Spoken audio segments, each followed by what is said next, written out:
Letter to... A useful juxtaposition would be, I assume, a mixed metaphor, wherein you use two metaphors which, if reversed, mean exactly the opposite of the other, like love and hate, sad and glad. I mean, to use sad and glad, you might say to somebody that you may one day be glad to be sad. And so to continue the story, a little bit regarding the pupil understanding how in pain the storyteller was, how difficult he was finding sitting in different chairs, whether it's the teacher, the storyteller, the pupil, and it was causing him such a dilemma and such a problem that he wanted to go and find out a solution for his problems. And he'd heard the storyteller talk about key and unique and solutions, about how if you sometimes delve back into the past, into relapsed time, instead of delving into the future, perhaps you could, and moving from present time into past time, you could perhaps find a useful solution, a key to where you hadn't had a dilemma, you'd done something where the dilemma hadn't existed. And he thought he'd delve back into his own memory, his own box of tricks, and he went off and opened up his box of memory and took out all the memories he had, was searching through them for the one key, the one solution he thought that would answer the dilemma that the storyteller was having.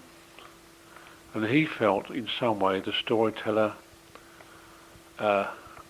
could be helped if he could present him with one key which would answer all the questions, all the problems, all the dilemmas he had. And it had to be put in such a way that there could only be one reply.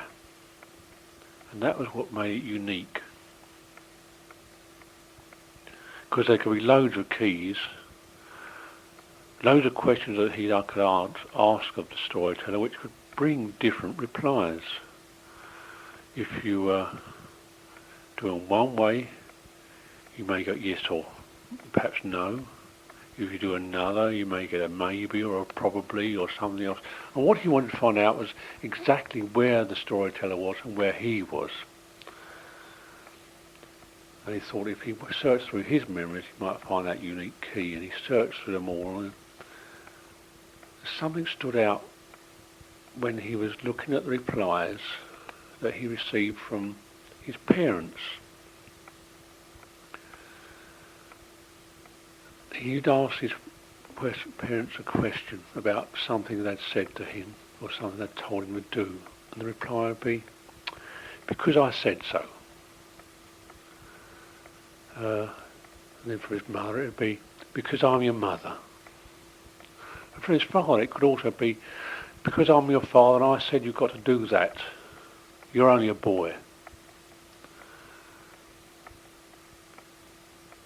And then even one stood out later further on, because I'm a teacher and I know.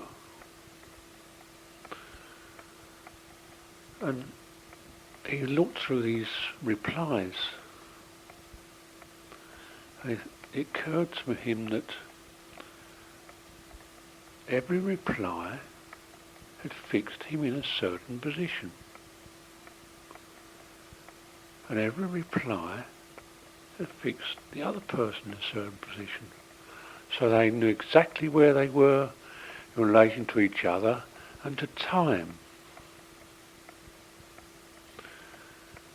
And related that to the other things he'd learned, the other things he'd heard of from the storyteller about time, how it's relative, how you can't change it, you can't hold it,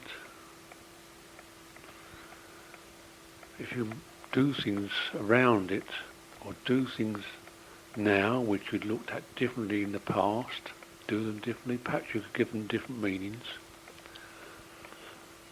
And he looked at the question he'd always asked when he got that reply which fixed him as a child and fixed the other people as a parent, or a mother, or a father, or a teacher.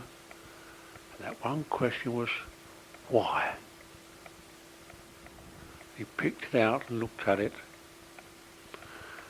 and suddenly remembered how much he'd hated that question. Or rather, no, he hadn't hated the question. He'd hated the reply.